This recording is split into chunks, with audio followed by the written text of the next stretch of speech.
ఈరోజు మన ఆశ్రమంలో వీడియో ఏమిటంటే బి సీతా గారి జ్ఞాపకార్థం వారి కుమారుడు రాము గారు మన ఆశ్రమంలోని వృద్ధులందరికీ అన్నదానం ఏర్పాటు చేయడం జరిగిందండి. జ్ఞాపకార్థం కాబట్టి అందరం ఒక్క నిమిషం మౌనం పాటిద్దామండి.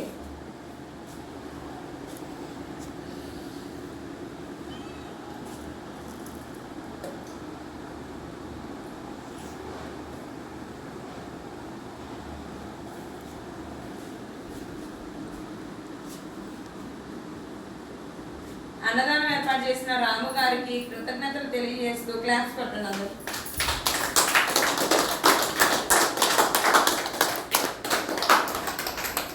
అలాగే ఈ వీడియో చూసిన మా వ్యూవర్స్ అందరూ వీడియోని లైక్ చేయండి, షేర్ చేయండి, సబ్స్క్రైబ్ చేసుకోండి. Viewers thank you so much.